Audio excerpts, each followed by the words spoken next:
All right, it's a little warm up here, so I skipped the handkerchief and went to the towel. And I'm also standing under said fan, so hopefully it won't mess up the sound too much. I'm ringing like an alarm clock. Don't sweat, yeah. All right, so we're going to be in the book of Joshua.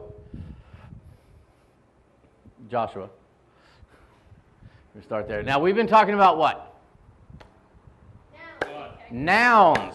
Good. Yeah, integrity has been the theme of the day, but yeah, we've been talking about nouns. A noun is a person, place, or thing. Good. Or idea. We'll go with that. Yeah. Well, yeah. It's a refinement of thing. It's like A-E-I-O-U and sometimes Y. You know, just, yeah. So, a noun is a person, place, or thing. We'll just go with the broad idea. And we have been talking about Mount Moriah, but we kind of wrapped that up last week. So we're going to talk about a new person, place, or thing. Anybody want to give me a guess as to what? A thing. Okay, it is a thing. Dinosaurs are things plural. Whale would be a thing singular. Dinosaurs are actually in the Bible. We'll do that someday. Let's see. The problem is, well, actually, not this week, but the Wall of Jericho will factor into this thing. Not in Job. I said Joe, as in Joshua. Oh, I thought you said we were going to read the book of Job. No, I said in the book of Joe. Joe, J. I'm like, oh, Job. In Joe, and actually dinosaurs are in the book of Job, but we're not going to do dinosaurs, and we're not going to do Job. So we're actually going to do a river, the Jordan River. Joshua got it. The Jordan. I don't know how you'd say it around here. The Jordan River, not the Nile River. The Nile River doesn't factor much. You know, you get it in Egypt a little bit, but not much. So the Jordan River is actually something we're going to be able to spend a lot of time in because so much of the Bible takes place in the land of Israel near the Jordan River. So let's think about this. The Jordan River actually starts, what do you think, in the north or the south? Ooh. Okay, here's a trivia bit for you. There is one major river in the world that flows south to north, and only one. It is the Nile River. So we're not talking about the Nile River.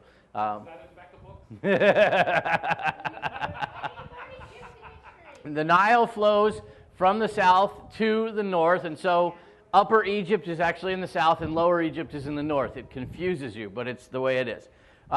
So the Jordan River is like most major rivers, actually flows from the north to the south. So the Jordan River actually begins at a place called Mount Hermon, north of Israel in the mountains above there. It flows south down into the Sea of Galilee, kind of through the Sea of Galilee, and then it continues flowing all the way down till you get to the Dead Sea, which is where everything stops. Why is the Dead Sea called the Dead Sea? Nothing lives there. Right, everything just stops. So all of the stuff that the Jordan River washes down all gets stuck in the Dead Sea. And so that's kind of the way that flows. Now, the Jordan River actually forms the eastern border of the land of Israel. And so when you think about the land that God promised to the Jews, he defined what their borders were going to be. And the Jordan River is on the eastern, is their eastern border, is right there. So you get an idea of that. And he talks about in Numbers 34, if you want to see it, actually sets the parameters for where their borders actually are. Interesting, Israel has never possessed the full borders that God gave it, but they will someday. Now, in ancient times, the area around the Jordan River was described as being very fertile. There was a lot of farming that went on there. It was actually so fertile that Lot and Abraham described it as being as fertile as the Garden of God. Now, what does that refer to? The Garden of Eden, right. And so that's how fertile this area was. And so we think of the Jordan River, and we think of dry and barren and dusty and desert-like. But once upon a time, it was actually very green. And there was a lot that grew there. And it was so desirable that Lot kind of crept ever closer to the Jordan River as he moved to the cities of Sodom and Gomorrah that were built in the area there, We don't know exactly where because they kind of got torched kind of in a grand, godly, cosmic fireworks display that went horribly awry for them. We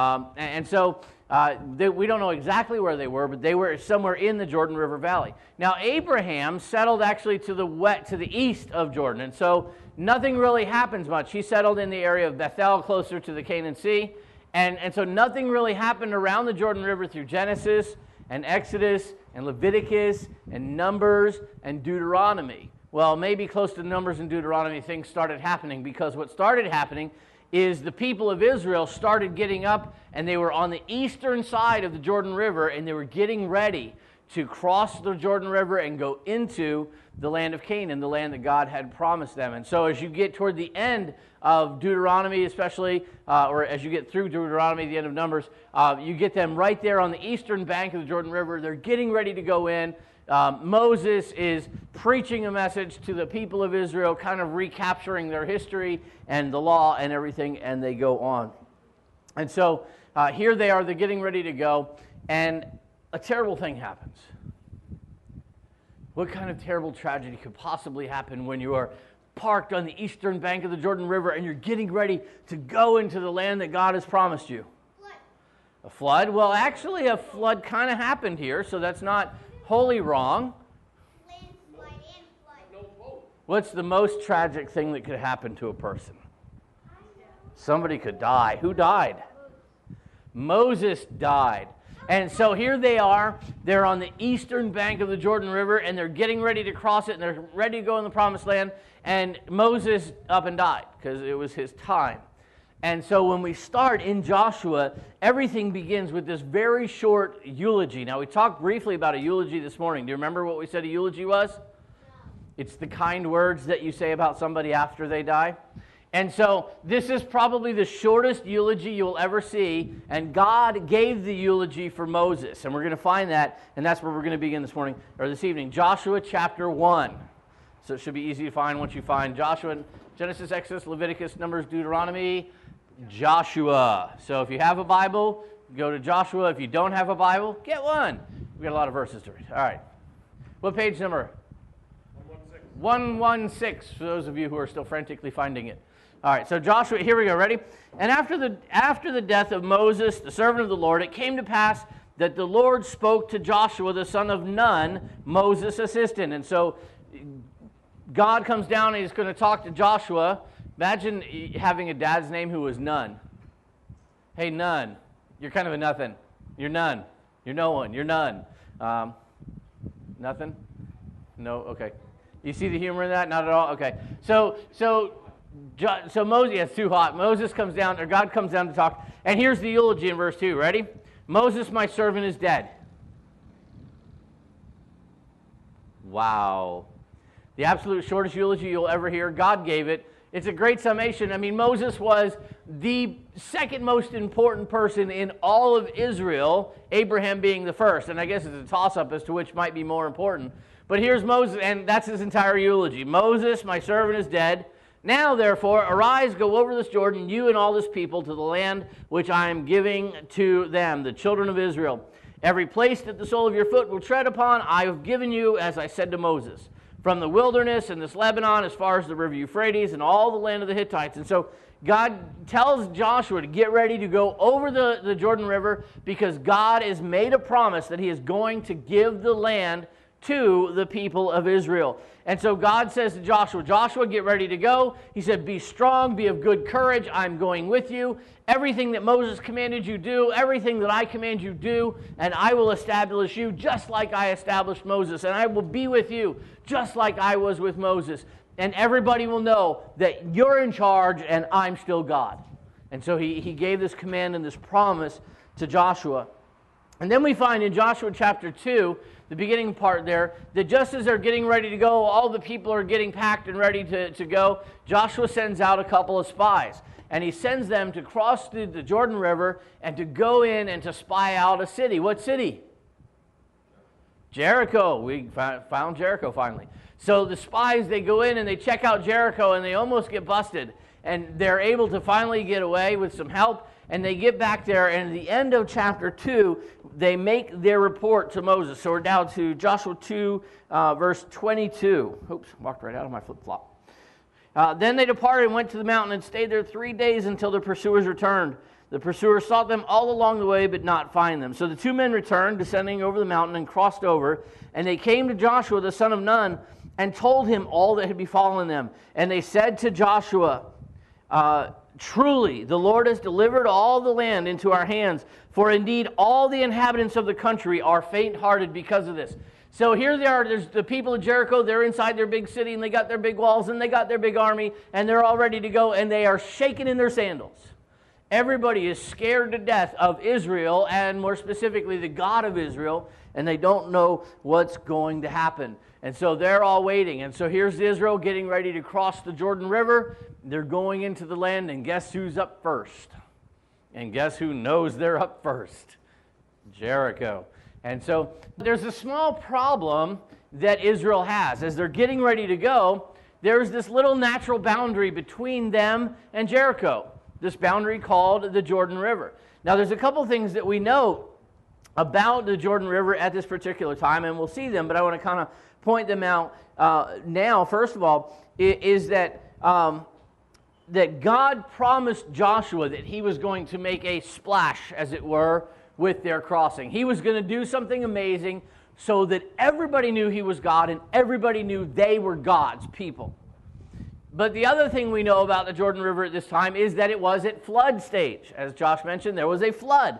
And the Jordan River was at flood stage, and so it was not at its normal width, but it was wider than normal, and there was a lot more water.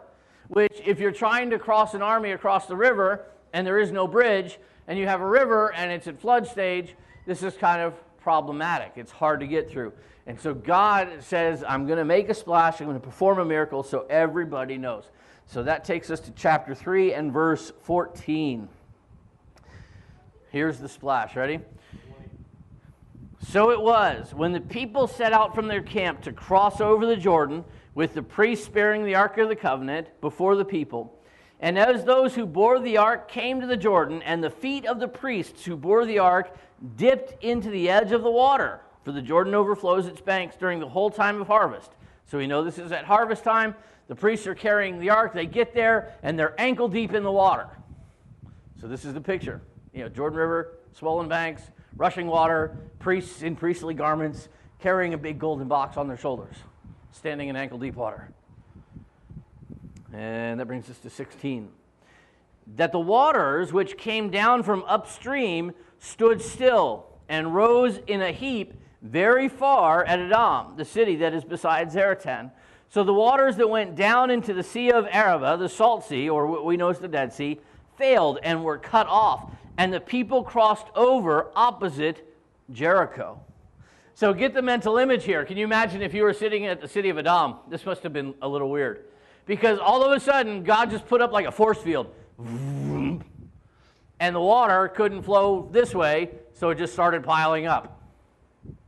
Now, water doesn't typically pile up. Have you ever seen water pile up? It just doesn't happen. But let this sink into your heads, the mental picture. Here's this water. It's just flowing like into this barrier, and it's just flowing up, and it's starting to pile up and pile up. Why didn't it spill over? I have no idea, because God said, let's go vertical, baby. Let's let them know who's large and in charge. And so the water, and you can imagine somebody sitting at the dam going, that's different. You're coming out there, you're watering your sheep, and all of a sudden the water is like 30 feet tall. And then it's 40 feet tall. And then it's 50 feet tall, and you're going, I should have brought an umbrella. And then it's 60 feet tall. And then it's 70 feet tall. Then you're expecting somebody to come by in a barrel. And then it's 80 feet tall, and it's 90 feet tall, and it's 100 feet tall. And you're thinking, I should start running. And it's 100 feet tall, and it's 115 feet, and it's 150. How high did the water stack? We don't know, but it's flood stage. It's flowing, and God said it's just stacking. And I'm thinking, when this starts to rain, talk about a torrential downpour. Holy smurf. And so it's all piling up, and there's poor people sitting at a dam going, now what? But what happens further downstream is the water just kind of stops. And all the way down to the Dead Sea, the water just stopped. And so the people of Israel are like, dry ground, let's go. And so they just walked literally right across where the river had been only moments before. Then the priests who bore the Ark of the Covenant of the Lord stood firm on dry ground in the midst of the Jordan, and all the people of Israel crossed over on dry ground until all the people had crossed completely over the Jordan, which tells you that at some point that stack of water, God let go. I'm thinking splat and then flow. Big splash that God made. And so God parted the Jordan River to let the people pass from the eastern side over into the promised land, the land of Canaan, so that they could get where they needed to go, to Jericho. So here's the lesson. God made Israel a promise. They're standing there and God promised them, I'm going to let you and make a way for you to go into the land of Canaan. And the average Israelite is standing there going, God, that's awesome, but there's this river thing in front of us. And God said, don't worry, I got the river. And he got the river, didn't he? Literally. And so what we see is that God made a way. And that's the first promise, the first thing that we see of the Jordan River is that God makes a way. Do you ever think of another body of water that God did something really kind of miraculous with? Kind of parted it? The Red Sea. Remember, God parted the Red Sea. He did it a little bit differently there, but he still did it. And what's interesting to see, there's a lot of similarity here. When we think about God making a promise, it's this. If God promises God promises to deliver you from a situation, and if he needs to cross to part a river to do it, he will. When he promises you a way out, he will make the way out. And when God promises you that he's going to give you something, he's going to do it, even if he needs to part a river to do it.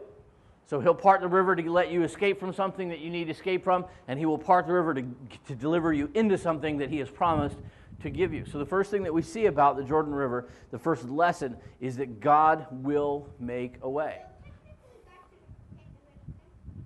Yeah, technically God. Yeah, God can do anything. And so God promised them, and he came through on his promise. So can we trust God's promises? And when God says, I will make a way, even though we don't see a way, can we trust him to make a way? Yeah, because if we need out and he needs to make a way, he will. And if we need in and he needs to make a way, he will. God will make a way. All right. The Jordan River. So I think next week we might hit this little place called Jericho. Yes. Not sure.